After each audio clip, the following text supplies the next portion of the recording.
Trigonometry, lesson 7.2, inverse trigonometric functions continued.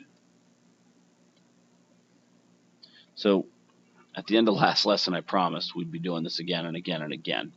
So I do apologize if that was confusing, but hopefully I can tighten it up now. There's not much new here, you just have to find the exact value. So where does tangent equal 1/2? You might think for a second, well, wait a minute, only sine and cosine equal 1/2. You'd be right. So tangent. Probably thinking enough with these diagrams, but it's the way to do the problem. Tangent's opposite over adjacent. Why am I in the first quadrant? Because it's positive and it's arctangent. Tells me go to the first quadrant. That would make the hypotenuse square root of 5. Sine of theta would be opposite 1 over hypotenuse root 5, which we have to rewrite like that. If I have a unit circle problem, I'll just take it off the unit circle. If not, just go and draw a diagram. So again, arcsine, well, it's negative. We go down here. Opposite over hypotenuse. So I make a habit of not slapping my negative in first because I want to think about it. Okay, hypotenuse is always positive. So make that 1. 1 squared is 1 plus something equals 3 squared is 9. 1 plus something equals 9. So this would be 8. And it would be the square root of 8 equals 2 root 2. If you need to write this out, you would have written a squared plus 1 squared equals 3 squared. A squared equals 9 minus 1 equals 8. A equals root 8, which is 2 root 2. I can do it in my head. Doesn't matter to me. Do what you want to do. What is cosine? Nearly forgot my theta. That's adjacent over hypotenuse, so it is 2 root 2 over 3. Let us take a moment and let my calculator warm up like a car from the 1920s and say, does that make sense? I hope it does. Let's find out. First off, sine was negative and cosine's positive. Yep, in that quadrant, that makes sense. Little tight on space here with my calculator. See if I can't get it to the right size. That'll have to do. So it was cosine, second sine. I already forgot. Negative 1/3. I should check that I'm in radians, but I'll know in a second if I am or not. 0.9428, and we got 2 root 2 over 3.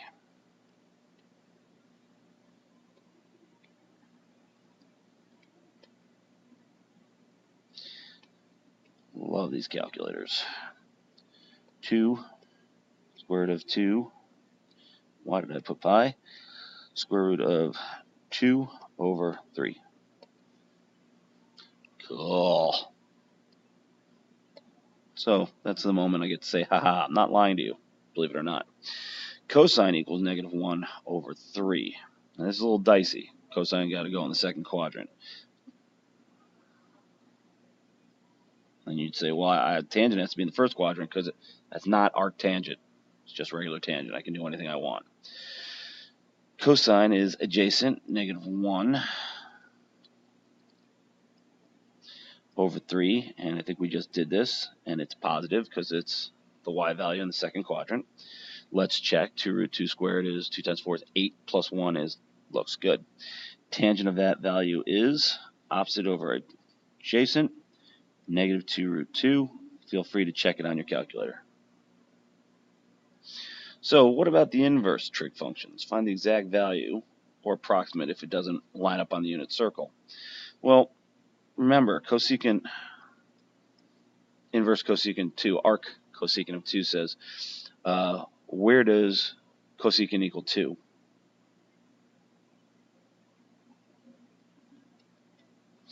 And we can just flip that and say, well, where does sine of y equal 1/2? So I don't actually go through that process ever. I just blast it out in my head. Sine equals 1/2 at pi over 6. And by the way, I don't think I mentioned in the previous lesson, all things in radians at all times. Leave your calculator in radians. Do not mess with the degrees. So y equals pi over 6. Same thing here, except it's not on the unit circle. It's going to be cosine to the negative first of 1/3. Pretty sure it's not on the unit circle. So I just bust out the calculator. Second cosine, 1 divided by 3, 1.231.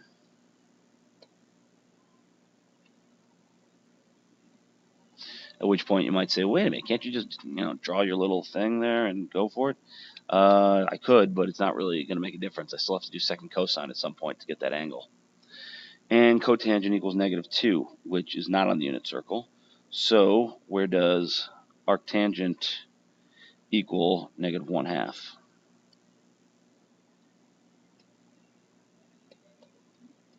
Lazy writing decimals. Naughty, naughty. -0.463.